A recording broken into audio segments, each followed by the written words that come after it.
Może przez całe życie próbowałaś zapomnieć o swoich upokorzeniach, odrzuceniu, lęku, przemocy, samotności i niesprawiedliwości.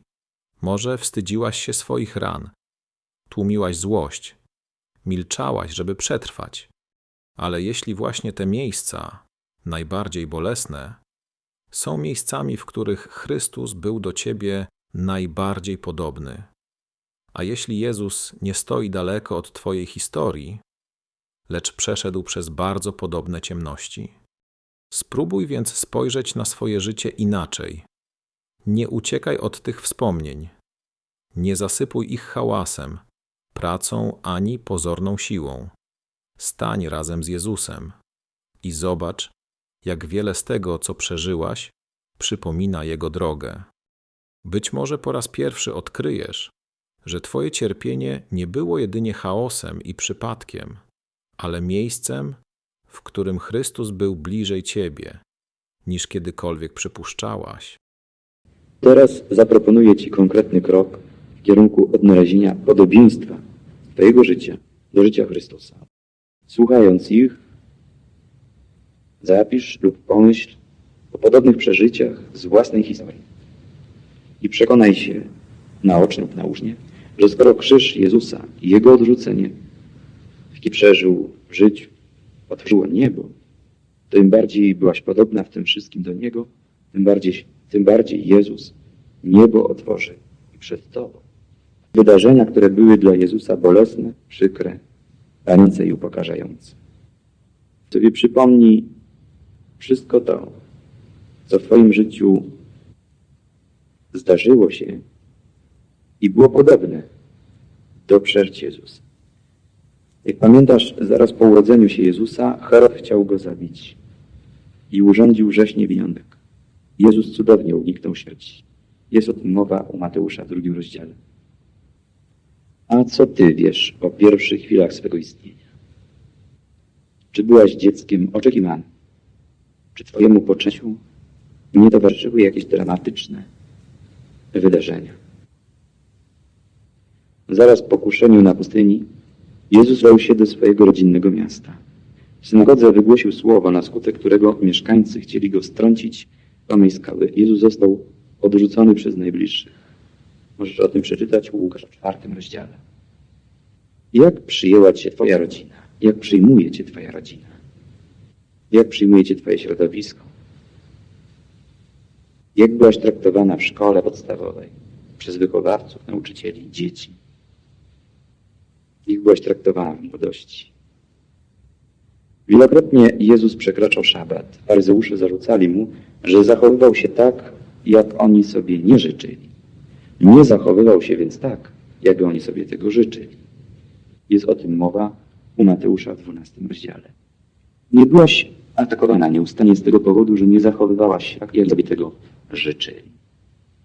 A może ciągle wyrażano niezadowolenie z tego, co czyniłaś? Może wymagano od ciebie rzeczy złych, niemożliwych, sprzecznych z twoim przekonaniem, bardzo trudnych do wykonania. Przez swoich bliskich był odbierany jako dziwak. Widziano w nim jedynie biednego syna równie ubogiej kobiety. Mateusz 13, 54, 55. Nawet oskarżono go o opętanie. Mateusz 12, 24. A nawet gorszono się nim. Mateusz 11, 19. Widząc w nim żarłoka i pijaka oraz przyjaciela celników i grzeszników, czyli kogoś z marginesu. Przypomnij sobie, z jakimi opiniami o swojej osobie spotkałaś się u innych. Od Jezusa odwracali się ludzie braci. Mateusz 19, 22. Nie traktowali go z szacunkiem. Łukasz 8, 44. Czy nie spotkałaś się w swoim życiu z lekceważeniem ze strony bogatych ludzi? Lekceważeniem, które cię dotknęło. Wreszcie Jezus został zdradzony przez jednego z najbliższych przyjaciół. Judasz zawiódł Jezusa. Mateusz 26, 21. Było to tym boleśniejsze, że był to jeden z 12. Czy poczułaś się kiedyś zdradzona przez bliską osobę? Jezus nie znalazł też oparcia w reszcie apostołów. Byli egoistycznie zainteresowani bardziej swoim snem w ogrodzie oliwnym niż cierpieniem Jezusa. Czuł się tam osamotniony. Mateusz 26:40. I ty czasami może szukałaś wsparcia i prosiłaś choćby o modlitwę za siebie, a spotkała cię objętość i poczułaś się dogłębnie osamotniona. A może nawet nikt tak naprawdę nie interesował się twoimi dramatami. Czy miałaś komuś zwierzyć? Gdy Jezus przebywał z apostołami w ogrodzie oliwnym, Judasz nadszedł ze zgromem ludzi uzbrojonych w kije i miecze. Wiele dzieci nocą widziało zgraje pijanych kolegów swych ojców lub matek, wchodzących do domu. Znałem chłopca, którego ojciec bił kijem w piwnicy kilka razy w miesiącu. Czy pamięć nie nasuwa ci podobnych skojarzeń? Judasz pocałował Jezusa i ten pocałunek zdradą. Mateusz 26:48. Czy poczułaś się kiedyś zdradzona w miłości? Przez kogo? Przez kogoś, kto był jak przyjaciel? Kiedy Jezus był prowadzony do Kajfasza, Piotr szedł za nim z daleka. Zatrzymał się na zewnątrz, na dziedzińcu. Wyparł się Jezusa, mówiąc: nie znam tego człowieka. I wyszedł w końcu na zewnątrz, odchodząc od Jezusa. 26:75. Pomyśl, jak Jezus czuł się dogłębnie opuszczony i samotny przez Piotra. Są tacy rodzice, którzy są zawsze z daleka. Takie dzieci, które są zawsze z daleka. Są tacy przyjaciele, którzy zawsze są gdzieś na zewnątrz naszych kłopotów. Czy był ktoś w twoim życiu, kto najpierw był blisko ciebie, a później zachował się tak, jakby ciebie nie znał, ponieważ wpadłaś w kłopoty? Pomyśl teraz o bezsilności Piotra. Jak bardzo bał się przyznać do Jezusa i pomóc mu. Czy nie zdarzyło ci się, że miałaś poczucie bezsilności, bezradności oraz lęku i strachu tak wielkie, że wyparłaś się swoich przyjaciół, swoich przekonań albo uczuć? Przecież Piotr kochał Jezusa, ale z lęku udawał obojętnego na Jego cierpienie. Co ci to przypomina? Jeden z apostołów podczas aresztowania Jezusa w Getsemane sięgnął po miecz w złości, zranił napastnika. Jezus kazał mu schować miecz do pochwy. Mateusz 26:51. Być może gniew tego apostoła był wyładowaniem się złości na Judasza. Czasem jesteśmy wściekli na kogoś, ale lękamy się tą złość wyładować na tą osobę, dlatego przynosimy naszą wściekłość na innych, słabszych. Kiedy mamy stłumioną i zadawnioną złość, na przykład na ojca rodzonego, możemy atakować wszystkich innych mężczyzn, którzy nam go przypominają. Kiedy mamy zmagazynowaną złość na matkę, która nas upokarzała, będziemy wszystkie starsze od nas kobiety traktować z rezerwą. Albo ucinać rozmowę z nimi jakby mieczem, lękając się z ich strony ataku. Najtrudniej opanować złość, gdy przez wiele lat musieliśmy ją tłumić w dzieciństwie, czując bezsilną wściekłość wobec przemocy starszych i silniejszych ludzi. Odpychamy wtedy wszystkich, którzy nam przypominają naszych krzywdzicieli. Mamy dziwne pragnienie zemsty, odegrania się, pomieszane z lękiem. Może nawet zraniliśmy kogoś z lęku i złości, kogoś, kto niewiele był winny, ale był blisko, kiedy byliśmy wściekli na siebie i na życie. Jezus powiedział: schowaj miecz. Co to znaczy w twoim wypadku? Ten apostoł zaatakował mieczem, ponieważ się bał. Był w panice. Czy czujesz się bezpieczna? Czy też czujesz się nieustannie zagrożona? Kto daje ci bezpieczeństwo? Czy jest dobrą rzeczą izolować się, zamykać się w sobie, tłumić wszystko w sobie? Czy Jezus jest kimś, kto czeka, abyś mu opowiedziała o swojej złości i wściekłości na innych? Kiedy ostatni raz o tym mu mówiłaś? Czy Jezus jest zadowolony z tego, że nie panujesz zupełnie nad swoją złością? Czy Jezus chce, żebyś udawała, że w ogóle w tobie nie ma złości? A może naprawdę najlepiej byłoby mu to wszystko wyznać? Arcykapłani i cała Wysoka Rada szukali fałszywych powodów, żeby oskarżyć i zniszczyć Jezusa. Mateusz 26:59. Jezus nie bronił się za wszelką cenę. mimo że był oskarżany niesprawiedliwie i fałszywie. Ale prawdą jest, że bardzo nas to rani, gdy jesteśmy fałszywie oskarżani, podejrzewani, śledzeni. Gdy zarzuca się nam coś, czego nie uczyniliśmy, gdy obwinia się nas o rzeczy, których nie dopuściliśmy się, to bardzo przykre dowiedzieć się, że ktoś nas okłamał albo zarzucił nam coś kłamliwie. Obmawiał nas. Czy coś ci to przypomina? Jezus milczał, gdy arcykapłan oskarżającym tonem pytał go, czy prawdą jest to, że powiedział, iż odbuduje świątynię przez siebie zburzoną w ciągu 3 dni. Jezus też milczał przed Piłatem. Milczenie nie zawsze jest wyrazem mądrości, niekiedy bezsilności, innym razem złości.